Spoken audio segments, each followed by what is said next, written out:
Happy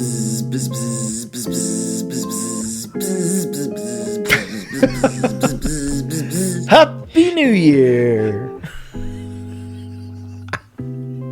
Happy New Year! I almost ruined it again. Happy New Year to you. 2025. Yeah. Look at us. We're both healthy. Yeah, finally. Finally. It did take... I got you sick. It took some doing. I mean, everybody was sick. It did. It went around It right did, at Christmas. Yeah, it hit everybody. I had that for like 2 weeks leading into Christmas. Yeah, I never had the cough, though. Yeah. You know? Yeah. My nose is still running. Oh. But not... Like, I have no issues. I think I might be snoring a little more than usual. I had a dream the other night that I was on a roller coaster. It was just violently thrashing around. Was it just your wife shaking you? It was. She was shaking me violently to wake me up. Yeah. Huh. We have this fun little game of like who snores more and worse. Yeah. Yeah. Right. Because she's always like, if I do, just kind of like roll me on my side, and then I do, and then she'll sit straight. What? You know, like in the middle of the night. What? Yeah. I was like, nothing. I'll just pretend like I didn't do it. Yeah. My wife.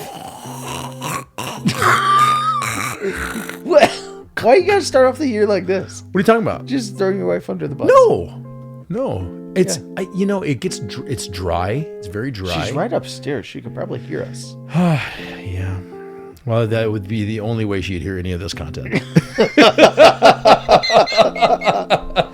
No, what I have to deal with is Joe talks in her sleep. She's a talker. Oh, wow. And 90% of the time, it's like mumbling, like you can't make out words. Yeah. But she's more like, mumble. I love you. Like, I love you, Glenn. What? Does she say that ever? Oh, yeah. Yeah.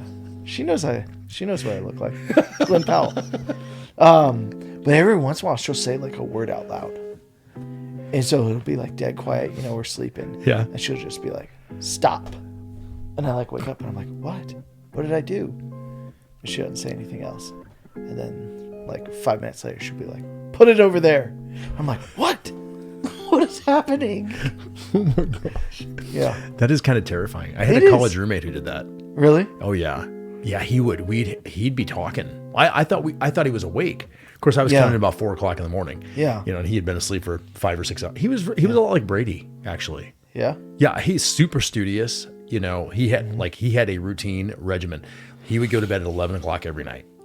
Yeah. 11 o'clock. And he'd be up by 7 or whatever. Like a normal person, Right. Not a normal college student, but a normal person would do. Right. But I'd come in the middle of the night and he would just start yammering. He'd sit straight up. And he was, he had top loft and he was like 6'5". He's a big dude. So top loft and he'd sit up. And I'm like, oh man, sorry. And he would just start yammering about whatever. And usually it was nonsense, That's always my favorite part of our city trips with the kids is we usually get one sleepwalker or talker. And it's just so much fun. Because, the first year we did it, it was one of the Helfrich boys. Just sat up in the middle of the night and just was laughing. But not like a happy laugh, like kind of a creepy laugh. And so like I hit him. Can you demonstrate? It was like a and I was like, oh, what was? And so I'm like, lay down, man. And he just kept sitting up and he just kept laughing like, and I'm like, what is happening? And so like I like crawl over there, try not to wake people up, and I'm like hitting him with a flashlight, and I can see he's just like he's open eyes were but open. just out of it. And so like I just slowly pushed him back down, and he laid down and he started snoring again. I was like, oh, that was creepy. Well, and so that then happens like a lot. every year there's always somebody. been somebody that either gets up and sleepwalks or we have to, like wake them up because they're talking. And that might actually be a unique experience for some of them because, we wear those kids out during the day. Right. They go to bed usually pretty late. Right. And in a, like in a classroom, on Right. an air mattress. And so completely foreign territory to most of them. Well, and some of them don't even know because they're How would never they know? sharing a Right. room with anybody. Like, Finn Covey was trying to tell us he had never known that he moves all around and walks around. And his mom's like, what? Like, he wakes up in his closet sometimes. But, yeah. that was the night that we did all the where we camped out inside the church. So everybody had their tents inside the church. Yeah. And Finn kept walking around getting in other people's tents. And I was like, go back to your tent. And he's like asleep. You know, they are special. The GraceHill youth. Speaking of the GraceHill youth, one of my most favoritist things of ever is Christmas morning. Yeah. With those kids, those little kids leading us in their songs, playing the piano, playing the saxophone, singing their songs. How good was that this year? I mean, talk about top. It's one of those things. I can't remember exactly how we came up with the idea of what we do for Christmas morning, but it is truly one of my favorite services we do. Like so the kids leading us in worship, they're so adorable, and there's just so much joy from the adults, like just to sit back and watch these kids. Yeah, their parents and grandparents. Yep. Yeah. Just sing their little hearts out. Yeah. And the way that they just, and what I couldn't believe this year, I mean, I think, what was it, 10? There were 10. More than that. Well, I think it was a dozen, ultimately. Okay. But, like, not one froze up. Yeah. Not one. They just, like, they walked up there and they were like, I'm playing Joy to the World. Boom. Yeah. Like, they all did it. It was good. In a packed house, otherwise, just like a full in front of a whole bunch of people. On Christmas Day at 10 o'clock. Yeah. I love it. It's pretty great. And all the families in their matching pajamas and all that. I like that. Yeah. But yeah, how was Christmas and New Year's? Good. Like I said, I was under the weather, then Sarah was under the weather. But it was good. We had all the kids home. Logan from college and Maddie from Colorado and their baby, which is, I mean, that's really fun. I mean, she's a 9-month-old little baby. So the last time we saw her, she was completely different, and so now she's aware and she's smiling at you and she's responsive and just all the fun stuff, and it just gets me thinking, like, what's next year going to be like, when she's a year and 9 months. It's so cool. That's truly my favorite part. And we can get lost in the busyness of it, as much as anybody can with the season. But there's something special about having, especially once they start launching and moving and going to school and leaving the state and everything, having everybody back is so good. Yeah, just filled me up for sure. Very joyful. And you had a whole house full of folks. We did. Well, we're still on you. What'd you get for Christmas? I got a backpack. Look at this. Look at you. Yeah. You and your kids. Matching presents. Logan got a backpack exactly like this. He did, same thing. And it's crazy because yesterday I'd taken him to the airport like 4:00 in the morning. And my goal was to get up and not wake Sarah up and not wake the dogs up. And he slept down here. And so he was ready to go. And I came out and it's just pitch black. The Christmas tree came down right away. That's Sarah style.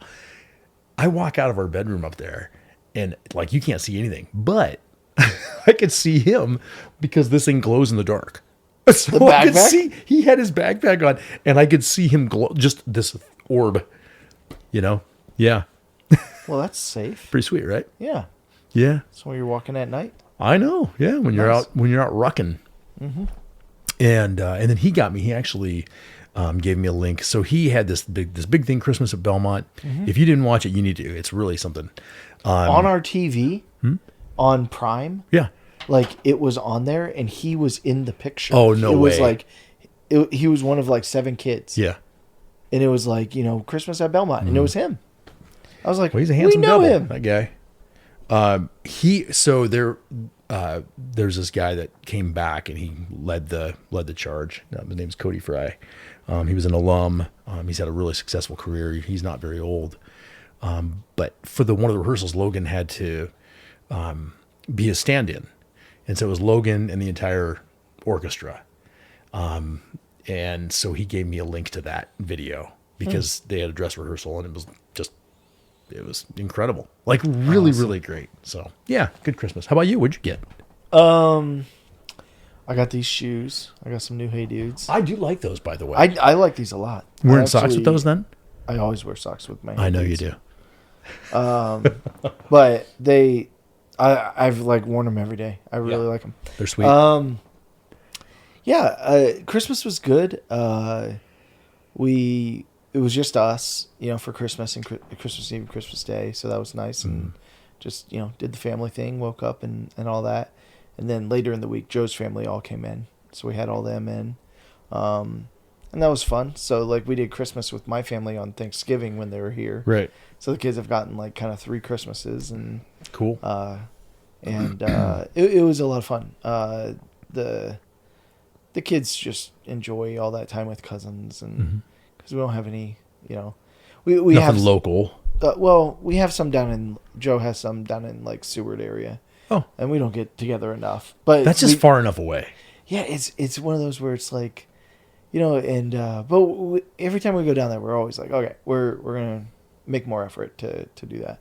But it was neat because we went down there, so it's 15 of us, and we went down there and met up with like another 20 of them, and so there's like I think it was like 16 kids that are 16 and under. Ooh. And so they were all running around and they just had a blast, and we spent a whole day down there and I, for the first year in like a couple of years, made it up to midnight on New Year's Eve. Did you really? You made it all the way to midnight? Yeah. Because usually, we go to bed. We're like, why are we staying up? Yeah. And so, like, we did a ball drop for the kids, downloaded one, right. at 10 and sent them all to bed. And then, like, we were just talking. And all of a sudden, somebody looked at the clock. They were like, it's 11:30. I was like, well, if we're this close, come on, So. And not us. Yeah. We hit the 11 o'clocker. Yeah. The New York. Said our adieus, and that was it. Cam and Sam, nowhere. They were up till 3 a.m. He told me. So they were a little rough the next day. Yeah. Yeah, but the kids had their little friends over and went to Kobe. Did you really? Yeah. I missed kind that of place. Yeah, well, you go. I should have invited you. You can come. Come with us. Well, Joe won't let me because of the whole soy thing. Is it soy or is it lactose? I don't know. We got to get to the bottom of this. Well, I tell her I'm fine with eating it. Just let me eat my food. Yeah. It's like, here's the way I look at it. And you can jump in anytime. Tree nuts, fish, soy, lactose. You would think that you're 39 years old, almost 40 next month. I am 40. What are you talking about? No, you're not. I turned 40 last year. No, you did not. Yes, I did. Oh, you did? You came to my party. Oh my gosh, I was there. Yes. That restaurant's different now, by the way. Yeah. Yeah, it's nice. Legacy Chop House, right? You are 40. Yeah. Yeah, it's I'm really 40 good. now. That's right. Okay, so you're 40. My bad. You're almost 41. Wow. Yeah. You don't look a day over 40, just so you know. I look every bit of it. I just lost my train of thought. What I was going to say is over your 40 years, you would think that your body would have evolved, so all these, whatever these food issues you're having, like these things that are coming out of the ground. Is this your tie-in to the sermon? Yeah, I'm nailing it. Crushing it. So many different ways we could have gotten there. And you picked this. Yeah. You could tell we've been off. It was for spur of the couple moment, weeks. obviously. Yeah. Oh, evolution. Here we go. Yeah. No, but break was good. The Christmas and New Year's was a lot of fun and relaxing and Relaxing. yeah. Huh. Yeah. Is that how you felt Christmas was? It was relaxing. Someone asked me about that. They were like, are you stressed out with Christmas? I was like, not really. No. I have Brady. And I mean, like a Christmas and Easter, while those are the 2 big days, those are the 2 easiest sermons to write.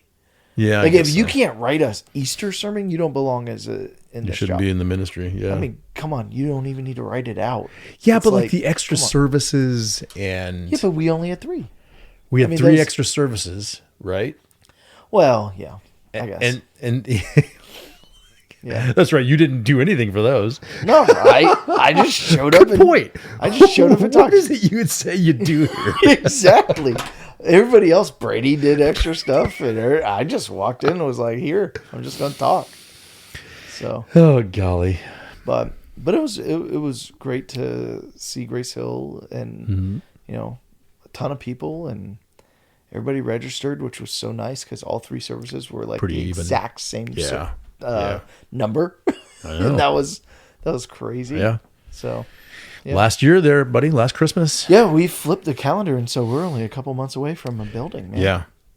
I mean, I think that's the most exciting thing. We just got out of a staff meeting, and I mean, just what's coming in 2025 is just so much fun for GraceHill. Like, it's gonna be busy, but it's gonna be a lot of fun. It's gonna be a great year. So Agreed. yeah, and we'll see how the year evolves. Ooh, I see what you're doing there. Yeah. Nice. Very good. As we get into our new sermon series. Yes.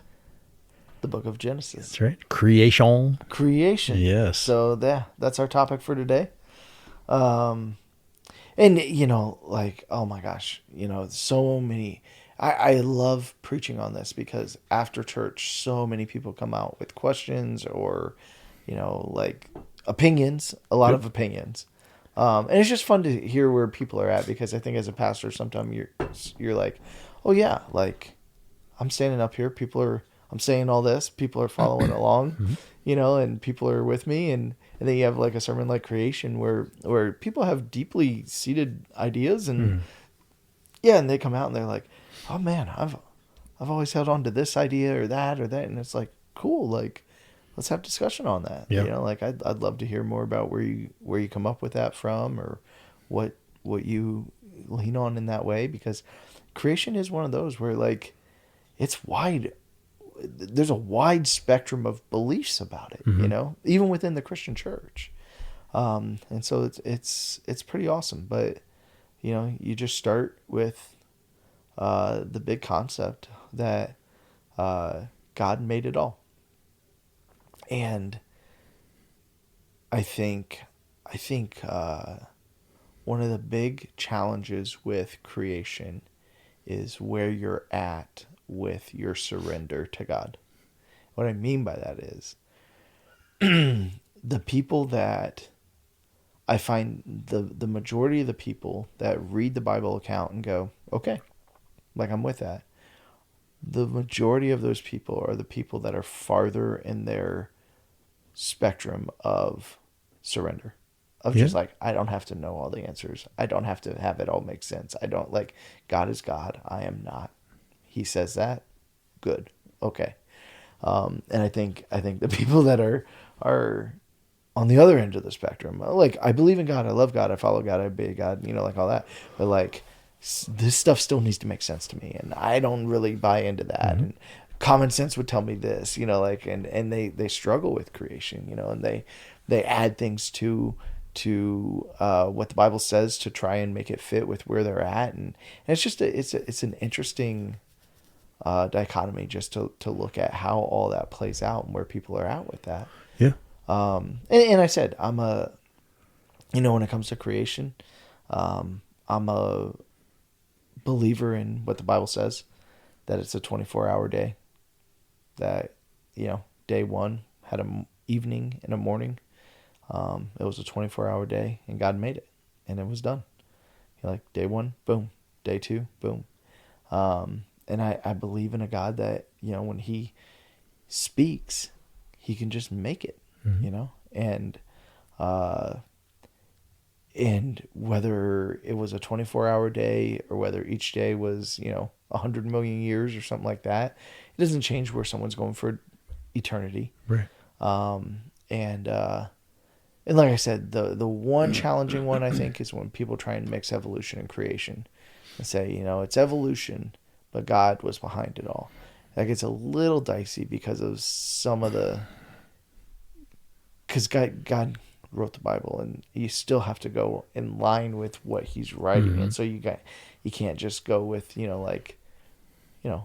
apes turned into monkeys, or I'm sorry, apes turned into humans, because God didn't say that. Like you're putting your science over your, but could there have been an evolutionary process with other animals or something like that? Okay, yeah. But when it came to humans, like, God is very clear that he handcrafted man, the first human. You know, like that wasn't evolutionary. That was him, you know. And I've read some people saying, like, when it talks about, you know, him crafting him out of the mud, you know, like that's God's simple explanation for the evolutionary process. And it's like, but he says he breathed the life into, like, and it was a man, you know, like, it just gets dicey. And as always with anything, the simplest explanation is just to believe what God says, like, and just go with it. Yeah. That even when it doesn't make sense. Well, and not to question it. You know, science has become a lot of people's religion. Oh, certainly. You know, it is a religion. And if you want to take the word science or take the word God out and replace the word with science, I mean, I think a lot of people feel that way. Yeah. And they have to, and they feel like they have to know. They have to understand. When you and I are, I mean, believe me, I have let up on my desire to have to know all things in every single way. You know, we could not possibly understand it. We are not God. Right. We couldn't possibly understand the concept of time. We can't possibly understand how there was nothing and then he created everything. Or that he's outside of it all. He's outside of time and space and matter and the universe expanding and all that. Where are you at on the creation? Are you I'm right with you. 24-hour day and he just made it. Yeah. And the reason for that, the reason that it's so easy for me to say that is because I know his miracles. Yeah. I personally know his miracles, things that he has done. Times in my life where I have there was no solving for what the issue was. Mm-hmm. And I cried out and I mean to tell you like that. Yeah. Okay. Well, he heard my voice cry out in those instances and transformed the circumstance in an instant. Okay. If he can hear my little voice out of the billions of voices and do the miraculous, then what is not possible for him? Right. It's just easy for me to believe. Mm-hmm. It'd be a lot harder for me to be on the other side of things. Like, well, but show me this. Mm-hmm. Show me a workflow for that. Mm-hmm. You know, I'm not capable of understanding that. I said this in, I think, the first sermon. You know, like God, when he tells Moses, you know, write this down. This is the origin story of all things. Mm-hmm. Like, he tells him the who and the why. He doesn't tell them the how and the what. Right. You know, like, and I think that. The crazy part is just in my own imagination. Like, I think if he had told Moses the what or the how, like, Moses would have been in like, that doesn't make any sense. Right. What are you even talking about? How? You know, like, or even if he gave Moses the ability to understand it, then he has to like convey that to the rest of the people. Right. Yeah. Good luck. And I think, like, you look at God's power and what he's done. And the cool thing is there are a lot of Christian scientists writing right now that have faith and yet have, you know, PhDs in science. Mm-hmm. And some of the smartest guys, I remember one of my college professors, one of my seminary professors, his brother was at MIT. Mm-hmm. So, smart dude. And like in something crazy, astrophysicist, you know, I don't know. And he was saying that, like, my brother, you know, has his faith and held on to it even in the science field. Mm-hmm. And that many times they are working an equation and I forget, like, maybe it's like AOG or something like that. They'll write that at the end when they can't figure out the equation, and it's just act of God. Hmm. Like that even like some of the smartest guys in the world that are like, even they recognize, like, it's more the people in the middle that are like, no, just enough science to be dangerous, you know, like that are like, you know, there is no God and all this, but like some of the most elite in the world, like, get to a point when they see all the order, they see all the architecture, when they see all the miraculous that our brains can do and supercomputers can do, and then still at the end, when there's not an answer, they recognize like, okay, there has to be something outside of this. That's what Hubble figured out. He I don't know how smart you have to be to figure out the speed and size in which the universe is expanding, and then to be able to trace it all the way down back to one point. But then he traced it all the way back down to one point and said something exploded it into motion. And if there's nothing can't explode into motion. So something had to be outside of it to do it, and even he had to point to some type of intelligence outside of, and Albert Einstein as well, pointing to there's architecture to a universe that demands there be an architect. Something designed all this. And so, I mean, not that I need those two to solidify my strength, but it strengthens it. Yeah. That it, even while they don't attest to it being the God of the Bible, like they're backing up. And I mean, the more you dive into just little things like, I know multiple doctors, some at GraceHill, some throughout my journey in life, that, were atheists before they went to medical school. And then the more they learned about the human body and what little tiny cells inside our bodies can do, and how they can, like one of Joe's talking about, like I forget what type of cancer it is, but what they do is they like pull out some of your cells, do something to them, put them back in, and like they can go and fight cancer themselves. And you don't have to do like chemo and all this kind of stuff. Like all the stuff that our body can do, that the acids inside your stomach would eat you alive, but yet they can stay inside your body. That your body can do like all these incredible things. What your eyes can do, your brain can do. And like they go to the medical field and they come out believers in God. The more they study the Bible, and some of the people that can go to nature and look at these animals and you can see what these animals can do and all this and you're just like, all of this points to God. And the whole point of the sermon was this, that it's okay to have your doubts. It's okay to have your questions. But like at the end of the day, God made all of creation for you to sit and be in awe of, not to get every answer, but to truly go, I can't even comprehend. Yeah. And then praise the God that's behind it all. And I think our challenge is, and this is so much so, and I didn't really get a chance to get into it too much, but our challenge is that we love the creation more than the creator. Yeah. We're mesmerized and enthralled with the creation more than the creator. And that's for everybody. It's the person that loves hunting and fishing more than going to church. It's the person that loves sports and wants to sit on Sunday and watch their football instead of going to church. It's the person that loves family more than they love God. And I think that's a difficult one for us to hear, but it's true. There are people that the number one thing in their life is their family. Yeah. Above God, above all else, they will do anything for their family. Their family is most important. And God's like, that's above me. There are people that just love themselves and their time, their money, their house, their activities, the world. They want a vacation. They want to see the world. They want to do all this. And God's like, I gave all this to you as a blessing. He literally makes everything and calls it good, and he's like, but I never gave it to you for you to love it more than me. I mean, it's like it would be like me buying my wife like some jewelry for Christmas, some beautiful thing, and her turning into like that little creepy dude from Lord of the Rings, like my precious, and like all of a sudden I'm like, well, I got you that. Like, I got you that so that I would get some kisses, not that you would be kissing it, like stop kissing that jewelry I got you and stop loving that jewelry and stop cuddling up to that jewelry at night and stop. But like, that's what we do. Yeah. God gives us a gift and we love it more than him.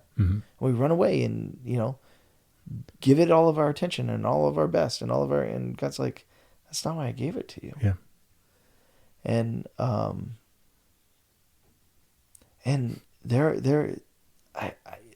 for me, there is just something about nature. I think we have lost by living in our houses, and, we don't, we're not outside working, like we're not farmers, most of us, where we see every sunrise, every sunset, where we see the stars at night, where we see the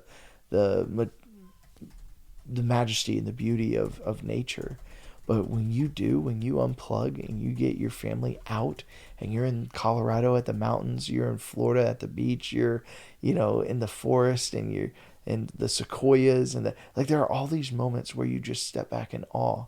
Like, I'm so excited for our trip. We finally told the kids where we're going for this next year. Oh yeah. And that's right. Yeah, that's part of the Christmas. Oh, yeah, I forgot Christmas about dinner. that. We always tell the kids where we're taking them, what states we're taking them to next year. And so next year's Colorado, Utah, Arizona, and New Mexico. That's such a great trip. And can I go? Yeah. And one of the things we're going to do in Utah is out in the middle of the desert. There's like this, I forget what it's called, like Dark Universe Tours or something like that. But it's this guy just out in the middle of the desert in Utah, and he's got all these telescopes and all these lawn chairs. And you just like show up and but it's like where you can see the whole Milky Way kind That's of thing. so cool. And he's got all these huge professional telescopes, and they like set you up so that you can look at stuff, and they'll like turn it to check out all these things. And like, I'm so excited for it to just like sit in awe and just be like, God, you made that. And I just love the way that God laughs at us about it. Like the universe, he spoke it into existence, and it's still expanding rapidly even to this moment. Yeah. And yet you have people like Elon that are like, well, we're going to send, satellites to the farthest stretches of the universe. And God's like, oh, really? Come on. Like, and then God says, like in the Bible, it says like all of that is just to show his majesty. That one day he's going to rip the sky open like a veil. Yeah. And just like, it's all like wallpaper. Like we can send as many satellites out as we want, as many spacecrafts. We will never even get close to getting to the next galaxy and all that. And we see thousands, and God's like, it's just, I'm going to rip it open one day. Like all of that's just like, it's just there to show you how incredible I am. Yeah. What is it? Billions of galaxies, and I mean, when you step back and you think about that, and you're like, okay, we're on a little rock, third from the sun, and this little tiny, like that picture. What was it from Mars? That picture. No. It was when that one satellite. Maybe it's the Hubble telescope. When one of them left our galaxy and turned around and took a picture of Earth. Yes. And we're just like that little tiny. And you see like how helpless and fragile we look at, like in that moment. And yet, like, as far as we know from the Bible, we're the only thing out here. Yeah. And it's all, like God made the earth, and he put the little sun and the moon and stars just for us. Like, like back in the day, people, the church, believed that, the earth was the center of all things, and the sun and the moon and stars were just for it, and all this kind of stuff. They got all that based on the Bible, and then they killed people, when they said like the sun's the center of the universe and all that kind of stuff. But they didn't even but truly, the church was right. Yeah. All of this is just for us. Yeah. He made it all, and the sun and the moon and stars to keep track of time and all this kind of stuff. It's so crazy, And we're just supposed to sit in awe. Yeah, and not question it. Not be in a position of, did he really do that? Right. Did he? Is that really what he meant when he said that? Yeah. Well, that sounds like something else to me. Right. That sounds like Satan at the very beginning. Did God really say? Did God really say? Yeah, and just maybe some people's process of this is all a big accident anyway, and we're not really supposed to, and just devaluing human life in a way that, I mean, if I were the devil, I suppose that'd be my approach. Man, I'm shifting gears big time, but I was just watching this documentary about the declining birth rates throughout the world. Yeah. Fascinating. Yeah. Fascinating what's happening throughout the world. And what his explanation for why it's happening, and it's all the developed countries. Yeah, the birth rate is massively declining, right? And all the underdeveloped countries, it's increasing. But anyways, shifting gears. In all of creation, like something, and I've said this before, I think on the podcast, but I had a mentor that I saw him one time like telling his daughter like. She was picking flowers, and he's like, why God made that pink flower for you? And just think, when you look at this creation, there are so many things that God makes that it's just like God's literally just saying, I made this for you. Yeah. Like, like when But don't forget me. Right. Like, like you sit there and you garden and you grow your little fruits and your vegetables and you grow your little flowers and stuff. And God's like, I made that for you. Like, I could make all the world, like, the only fruit that grows is, I don't know, something awful, lemons. I can make the whole world just grow lemons and squash. But I made all these different fruits. I made all these different vegetables. I made all these different flavors. I made plants that grow spices, that I made sugar cane. Like, you look at sugar, it doesn't look like anything, like it's growing in swamps, and down in Florida they got it, like it's growing in the Everglades. And yet, guys, like, I made all these different flavors and things. It's like when my two girls, they love watching the Food Network, and they'll go to these places and they like diners, drive-ins, and dives, and he'll go to these restaurants and he's like, show me your recipe for this, and they're putting like 15, 20 spices in this, and he's like, oh, it's like an explosion of flavor in your mouth, all this kind of stuff. And you're just like, man, like, God made it all. Like, how often do we just sit back and the next time we eat a great meal, just go, I didn't have to have any of that. God made all these things, like, to enjoy and to bless. And, like, clothing, like we know you have daughters, and they, they have all these different styles of clothing and fabrics that you can touch and feel, and the way and like, God didn't have to make any of that. Like, when you step back, and everything in your creation that you appreciate, when you go a step further to go, God, you didn't have to, but you did. Like, that's what he wants, is just you to be in awe and in love with him. And so, like, creation's incredible. And like science, like, we have this battle of evolution versus, creation and stuff like that, and Big Bang versus creation, and all of it is to step back and go, look, our kids need to learn science, and Christian kids especially, man, learn more science, because the more you learn, the more you're going to be like, God, you're incredible. And go for it. Like, we don't need to be afraid of science. Right. And some people on the way out, they asked me, they were like, man, you said all those things against, Darwin and evolution. Like, so what do we do? Do we take over the school system? Do we get rid of it? And, I don't know. I think it's dumb that we teach what Darwin says when clearly it's not been backed up. Sure. I mean, isn't that the point of science? Is that at some point there has to be evidence of what of what a hypothesis is, right, before it's taught as fact. Well, I think that therein lies the difference. To teach it, to inform or educate kids about a theory is Correct. One thing. To present it as fact is another. Like our kids take world religion classes too. Right. They learn about the other religions. I think that's important. I think they need to learn about what other people believe, for the sake of what we're called to do. Yeah.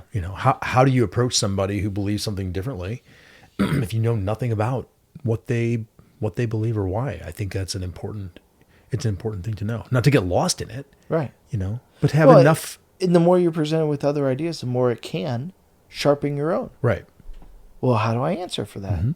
Well, that's a good, strong argument. How do I defend that? How do I, that apologetics is really good of learning how to defend your faith and express your faith, And so I'm not intimidated by science. I don't care that my kids learn science. I don't care that my kids learn what evolution is, but like we talk about, that's a theory. It's not backed by any type of evidence. And even though it's presented as fact, and even though you're graded on it as fact, it's not, and it's good for our kids to interact with those things. Like, I don't think it's okay, I don't want to get into but there's the people that, go homeschooling to avoid any thought that might contradict anything that they don't want their kids. Yeah. And I don't think that's good either. Like, right. I think your kids ought to interact with things that challenge their faith and challenge their thoughts. So long as you're ready to and prepared to teach them how to speak into those things. For sure. And not only that, but there's no way you can never insulate somebody from everything. I mean, at some point in time, they're going to encounter different beliefs and perspectives and theories. God tells us to be in the world, but not of the world. Right. We're supposed to be able to know what the world thinks and says. Yeah. And then we're supposed to take the great hope and knowledge that we have of Jesus Christ and share it with a world that desperately needs to hear it. That's what we're called to do. Yeah. And so we don't shy away from these things. We don't have to pull our kids out. We don't have to overthrow the school system. We don't have to do all those things. We just have to be ready to have our kids be ready to defend their faith. Yeah. And explain their faith. Mm-hmm. And the good news is like we win. Our way is truth.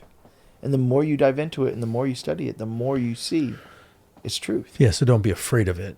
Right. You know, don't fear the truth. Don't fear being questioned about it either. And on the flip side, don't fear the doubts that you have, the questions that you have. Because the more you search for those answers, the stronger your faith is going to be. Embrace them. Mm-hmm. I mean, like, and that's what I hope people know is like, man, I can go to GraceHill and I can admit, like, I don't really know about this. I don't really think that this is, I have a hard time believing this is true. Yeah. Awesome. Great. You're not the only one. Keep coming. So let's investigate it together. Yeah. It's not okay to stay there and just go, well, I'm just not going to check it out. Yeah. No, dive in. Yeah. I'll push my chips on into the table. Yeah. I'm willing to say that if you actually investigate your doubts, like in this whole creation scheme, mm-hmm. I guarantee you'll come out the other side better because I know what the truth is. Yeah. That's one of the things I love about these types of series is that people will talk about them. People will think about and revisit the sermon as well. Yeah. You know, through the recast of Sunday's message. It is something to go back and dive into and talk mm-hmm. about and reach out to you and Brady and have thoughtful discussions. You know, I mean that's what we're there to do, to worship and grow deeper in His Word. Right. And that's what His Word says. So let's go. What is this? What does it mean? Right. When He says this, you know? Yeah. Yeah. It's good stuff. Mm-hmm. I like it. Yeah. Good for the new year. And we talk about made in His image coming up. Yeah, we skipped getting into the whole human part of this mm-hmm. creation. Yeah. But that's what we're doing this week. Yeah. Is He made humans in His image. Mm-hmm. What does that mean? Why were we made? What is our, it's going to be... It's going to be another one that's... It's creation, but focused just on the human side. Yeah. Yeah. It's going to be good. Yeah. Looking forward to it. Yeah. Got a lot of football between now and then. Yeah. We'll talk about it. I don't know. Yeah. I'm headed to Miami. What's in Miami? The Dolphins? The Orange Bowl to see. So it was pretty cool. A guy from my home church that we've known for so long had tickets to the Orange Bowl, 4 tickets in a luxury box to the Orange Bowl that he got, just handed to him, as a corporate thing. And when Notre Dame made it to the Orange Bowl, he called my dad and was like, take them. Yeah. Like, they're free to me, free to you. And so Dad called me ecstatic and losing his mind. And I'll admit I didn't believe him. Like my mom had to call me back and was like, here's a picture of the tickets. Like, we have them. I was like, all right, I'm on my way. So fly out tomorrow. Yeah. Go into the Orange Bowl. My dad and I have only been to one Notre Dame game. And it was in 2012. So this will be our second time ever going to a game. Yeah. And I was also ecstatic when you called me. Yeah, I know. I was so excited, and you were like, "Oh man, when are we leaving?" You got 4 tickets? 4, huh? Yeah. So your dad, that leaves. Yeah. By my math, 2. 2 minus 4. Yeah. So. No, that'll be awesome, man. We'll be watching for you. Yeah, it's gonna be awesome. Yeah, we'll all be. Hopefully, Notre Dame fans. a good game to watch. Yeah, I'm sure it will be. I hope so. Yeah. All right, buddy. Well, God bless. Yep.